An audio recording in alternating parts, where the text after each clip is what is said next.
বর্ষাকাল, আর কিছুদিনের মধ্যেই দক্ষিণবঙ্গের নামছে বর্ষা। কিন্তু এহেন পরিস্থিতিতে খুশি না হয়ে আতঙ্কিত হাওড়ার বেশ কিছু অংশের এলাকাবাসী। কেন আতঙ্কিত? না, হাওড়ায় প্রায় 400টির বেশি বাড়ি কিন্তু বিপজ্জনক এমনটাই খবর রয়েছে, যার মধ্যে বালি এলাকায় রয়েছে প্রায় 27টির অধিক বাড়ি।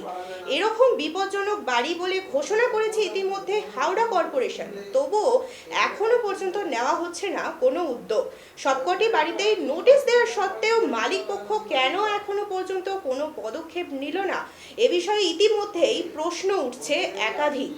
বাড়ির মধ্যে সিরিকি ঝামেলা, মালিক ও ভাড়াটিয়ার মধ্যে ঝামেলাকে কেন্দ্র করেই প্রধানত বাড়িগুলোতে বন্ধ রয়েছে রিপোর্টিংয়ের কাজ, এমনটাই জানা গিয়েছে।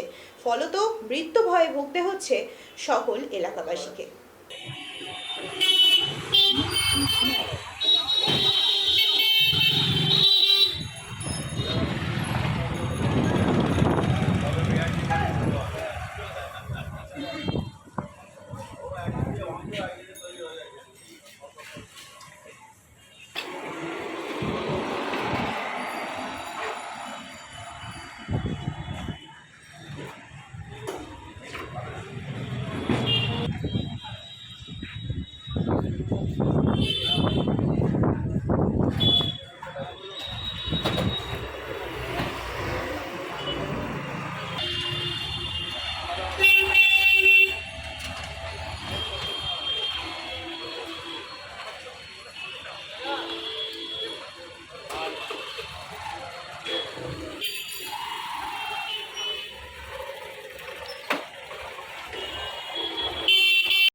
ये अवस्था में आदमी रहेला।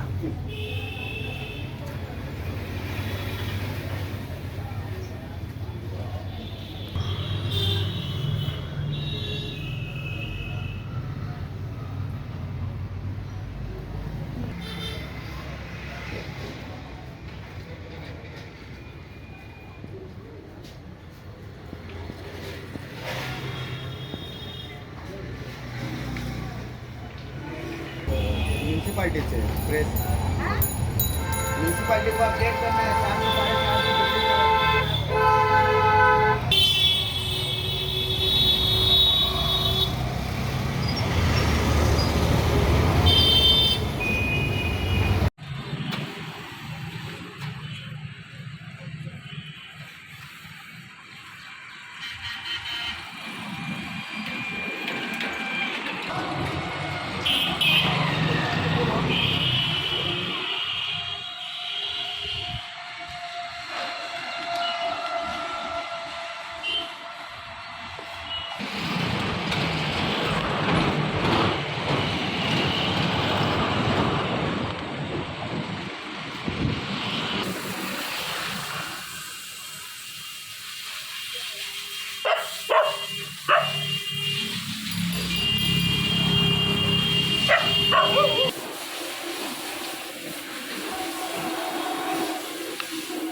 4:30 বাড়ি হিসেবে আগে থেকে চিহ্নিত ছিল না, কোনো কর্পোরেশন চিহ্নিত করেনি, আমরাই বলতাম যে এটা বিপজ্জনক বাড়ি। এরকম ছিল, আজ তো বোধহয় মাঝখানে হলো, ভেঙে পড়ছিল, কর্পোরেশনের লোককে বলে ওটা ভাগানো হয়েছে। আপনারা কি আতঙ্কে আছেন যে কোনো সময় যদি ভেঙে পড়ে? তো একটা থাকবোই, আতঙ্ক তো ওপরে ওই রকম অবস্থা, নিচে আতঙ্ক তো থাকবোই।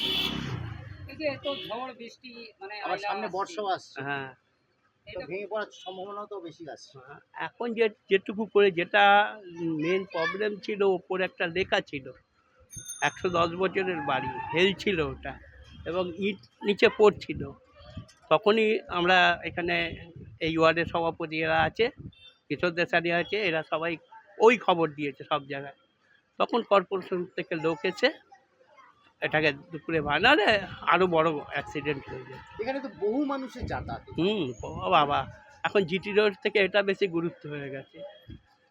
একদিন নিশ্চয়ই, যদি রাত্রিরে তারপরের দিন যে ঝড়টা হয়েছিল সেই দিন যদি না ভাঙতো, হ্যাঁ 2-4 জন চলেও যেত।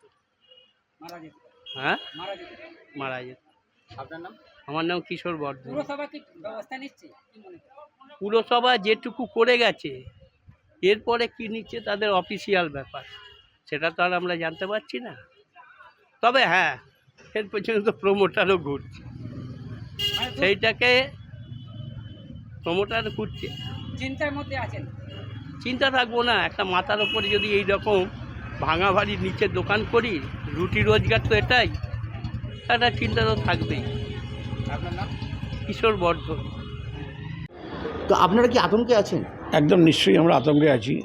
সামনে রেনি সিজন, বৃষ্টির সময় যে কোনো সময় বাড়িটা পড়ে যেতে পারে। এই জন্য আমরা কর্পোরেশনকে একটা চিঠি দিয়েছি, থানাতেও আমরা জানিয়েছি।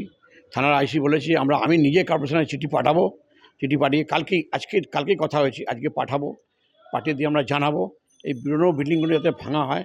আমাদের বিধায়ক অনেক করে বলেছে, বা বাপি মান্নাও বলেছে, আমার তীর্থ ঘোষ যে আমরা দুজনে আছি, আমরা সবাইকে জানিয়ে দিয়েছি। তারাও এসে বলেছে। এবার কি হয়, ভাড়াটেরা ঘর ছাড়তে চায় না, যারা পুরনো বাড়ি তারা বাড়ি ছাড়ছে না। কোন সময় কি হবে ঘটনা, লোক মারা যাবে, এটা আতঙ্কের মধ্যে আমরা আছি।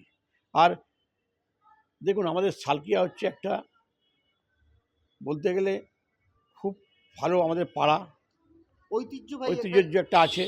এই জন্যে আমরা একটা সাধারণ পাবলিক, আমরা সাধারণ লোক, পার্টির কিছু কাজ করি, ভালো কাজ করি, পার্টি আমাদের সহযোগিতা করে। আজ আমাদের দিদি আছে, দিদি সবসময় চায় লোকের ভালো হোক। আমাদের বিধায়ক চায় প্রত্যেকটা মানুষের যাতে ভালো হোক। বিধায়ক বাড়ি বাড়ি পুরনো বাড়িগুলোকে বলে, চিঠি পাঠায়, লোককে বলে, কিন্তু মানুষ সচেতন না হলে তো কিছু করা যায় না। এই জন্য আমরা কর্পোরেশনকে জানিয়েছি। এই সামনে আমার সামনে 190 নম্বর বিল্ডিংয়ে মরতে বাঁচলো, কিছু লোক ছিল, ওখানে বার করে দেওয়া হলো, দোকানদানি বন্ধ করে, এত ভেঙে ভেঙে পড়ছে, তাও লোক বেরোতে চাইছে না। আর কি বলবো, কিছু বলার নেই। আইলা ঝড় বৃষ্টি এ তো আসছে, সব আসছে, যে কোনো সময় তো ভেঙে বড় ভেঙে দুর্ঘটনা পড়ছে। ঘটতে পারে। এবার কর্পোরেশনকে দেখা দরকার যে কোনো ভাঙা ইমিডিয়েটলি দরকার আছে। ধন্যবাদ, আমি আর বেশি কিছু বলতে চাই না। আপনার নাম? কিশোর দেশানি।